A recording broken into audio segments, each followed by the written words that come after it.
Sana Adonai, sana dalaw karahala ako naramen. Amen.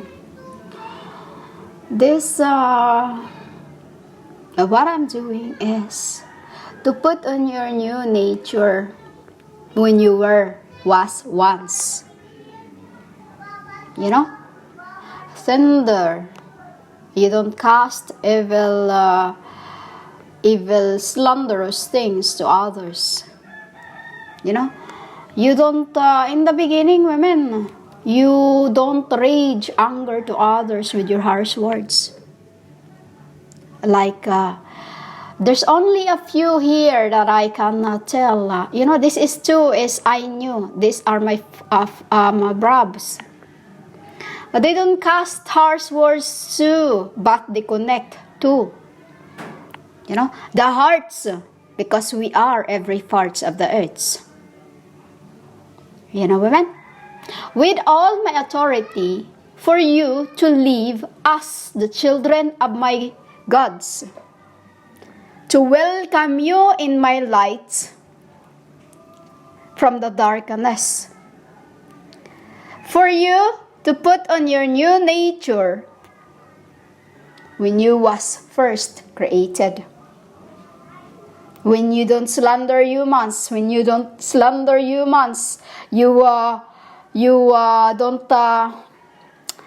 foothold into what devil does. You know, women? This authority, I say, live and become my brothers. Live and don't longer be confused from the hopeless. You know? From the hopeless. You think you are saved, but your souls are hopeless. Because your minds are corrupt. Corrupt. You know? Like this woman who comes to me and tells me names, calls me names, slander my father's names. They have no sense of shame. A passion for living as my children's. You know? Think of this, my father speaking. Live as my children's.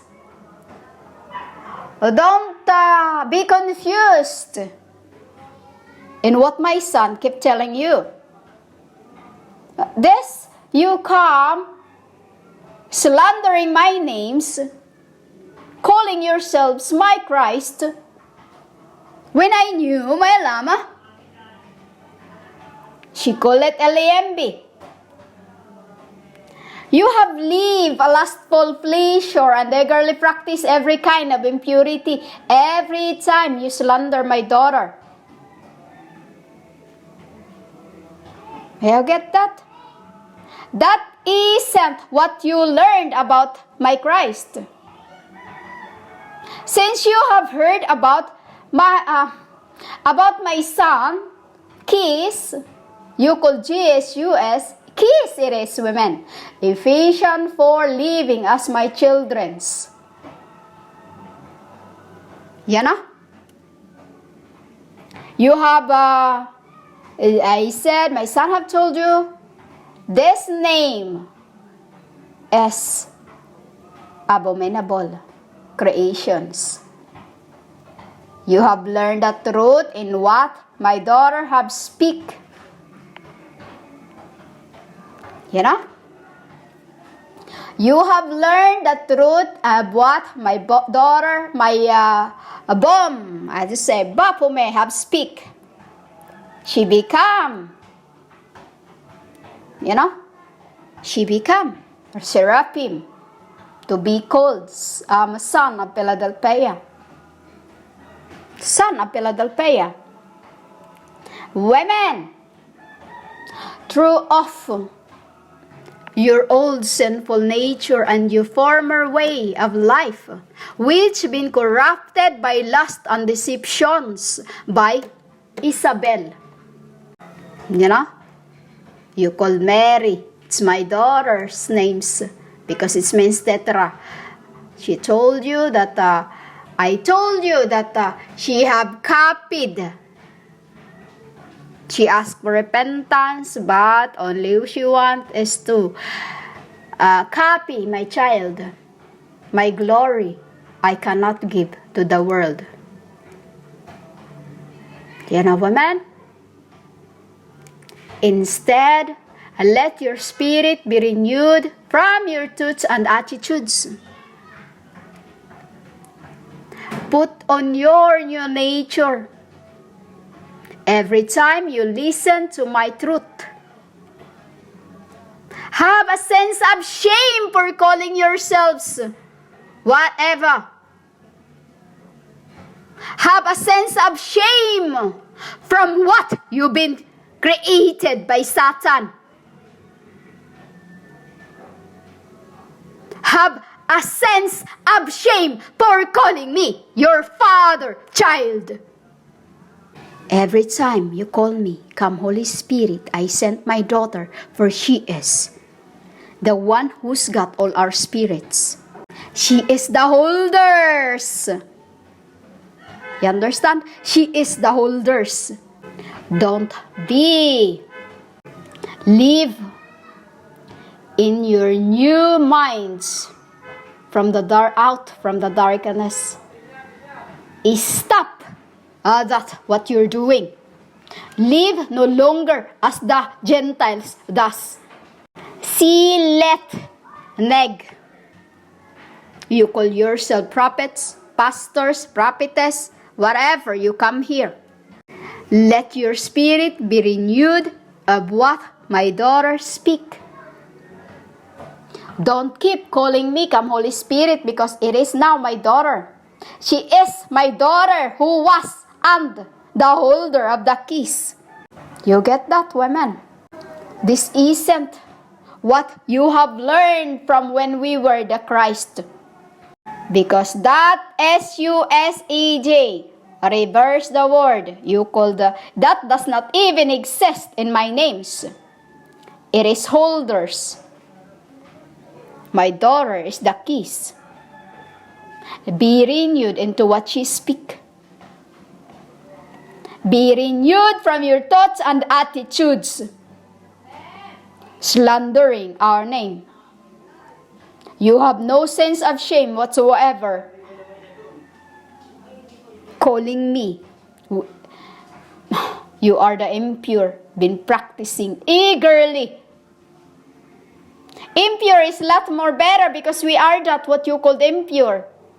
Because in heaven means it's gold that needs to be forged. You know, women? It is gold that needs to be purged, and it is you who got our souls, our spirits of the earth that needs to be purged from impurity to become children to live as my lights. You understand this, women?